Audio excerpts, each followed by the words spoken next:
Miriam and Aaron were his brother and sister. Now, he was born in Egypt during the period in which the Israelites had become a threat to the Egyptians simply because they were so large during the time. Their population actually grew. Now, the Pharaoh during the time had ordered, this was a sad day, the Pharaoh ordered that all newborn male Israelites should be cast to the Nile River in order for them to drown. Just imagine a lot of babies died during the time. Amram and Jochebed took their newborn son and placed him in a waterproof basket and hid him in the tall grasses of the Nile. You can remember this story from your Sunday school. Meanwhile, his sister Miriam hid and watched over the baby from a distance. Now, a group of women and servants were bathing nearby, and Pharaoh's daughter, she heard the cry of the baby. Hearing the baby cry, she found and rescued him, and she named him Moses, because the meaning of the word Moses is drawn from the water. So that is the meaning of the name Moses, drawn from the water.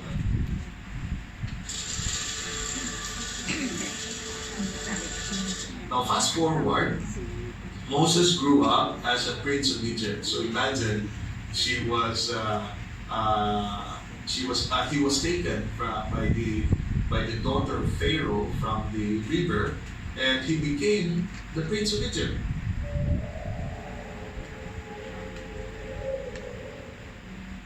But later, he killed an Egyptian because he saw that there was an injustice done to a slave, to a Hebrew slave. And he eventually killed an Egyptian who was a slave driver. Now he fled to Midian, where he later got married, and in that desert, he met God in a burning bush. So that is the brief history of the life of Moses.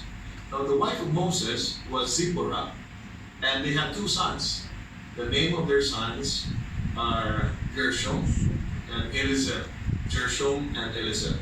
You can find their names in Exodus chapter 2, verses 21 to 22, and in 1 Chronicles chapter 23, verse 15.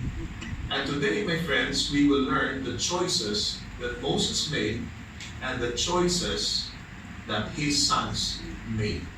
So with that introduction, the title of our message for today is Make a Choice.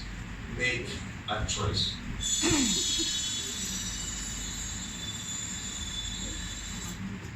Now, first and foremost, Moses discovered the purpose of his life.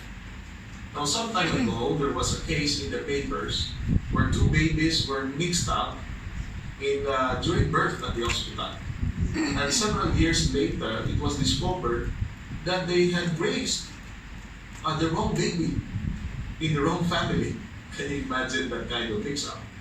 Now, Moses went through a similar type of identity crisis as well. There was no mix-up during the time, but he had an identity crisis. He was born a Hebrew slave, but was raised as Pharaoh's grandson in the Egyptian palace. He was a prince of Egypt. Very early in his life, he had to establish the question, am I Jewish or am I Egyptian? Am I a slave or am I royalty? So these were the questions that Moses were asking himself. He was struggling with his identity. And the consequences of that decision would later affect the rest of his life. Now, what was his choice? Because today, our message will center on making choices. So what was the choice of Moses? Well, if he chose to say, I am Pharaoh's grandson, he was assured of fame, of fortune, of a life of luxury, and a promising career as the one of the heirs to the throne, because he was a prince. Then if he chose to say, I am Jewish because my parents were Jewish slaves, he would be rejected, he would be despised, and he would have been humiliated and have to live a life of a slave for the rest of his life. So what was the choice that Moses made? Now Moses was a man of integrity. He refused to live a lie, and so he made a very crucial decision. Hebrews 11, chapter 11, verse 24, if you go back to the New Testament, that in this verse, this verse described the choice of Moses. It says, by faith Moses, when he had grown up, refused to be known as the son of Pharaoh's daughter. Now imagine that. He refused to be known as the Prince of Egypt. Refused to disown, to reject, to leave no door open. So that's what he did. That was the choice of Moses. Moses burnt his bridges. He insisted on being what God made him to be, and no amount of pressure was going to convince him otherwise. The point here is this, my friends. God made every one of us for a purpose, so we need to be ourselves and discover what God made us to be. So what is your choice, my friends? Have you discovered the purpose of your life? I myself have struggled with my identity before until I found out that my purpose in life is to be a pastor. So I answered the call of God. So I hope that today you will reflect on the choices that you have made, and you will discover for yourself as well the purpose of God's life for you. This is the number one thing that we can learn from Moses.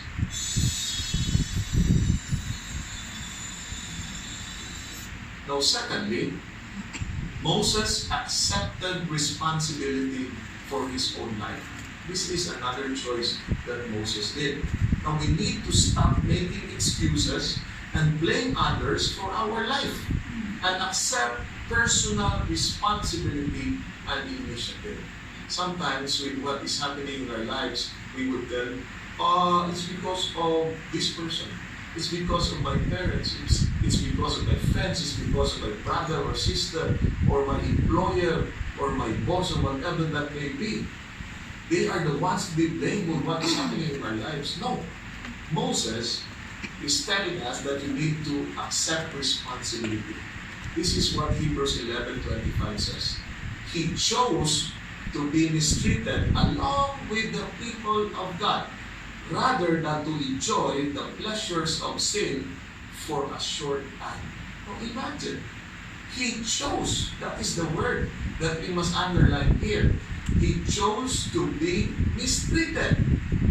Now the whole message here is this: if we want God's strength to be in our lives, we need to make a choice. We need to make a choice. Now God has given us the freedom of choice, and the choices that we make determine our future. So each one of us here today, remember, God has given you the freedom to choose. We have our own free will, and it's up to us to make that choice. Now note the phrase in verse 24. It says, when he had grown up. When he had grown up. You see, as a baby, it was okay for Moses to live the fate of his parents. But when he grew up, he had to make that decision for himself. And he chose to go God's way because he wanted to go God's way. He was not following the fate of his parents. He was making a choice. That is the reason why baptism for all of us is a choice. When you are dedicated during, when you were a baby, you will have made a choice. That's the fate of your parents. But there will come a time, just like what happened to Moses, when he had grown up. You have to make a choice as well to be baptized and to have faith in the Lord Jesus Christ. That is what Moses did, and we can learn from that.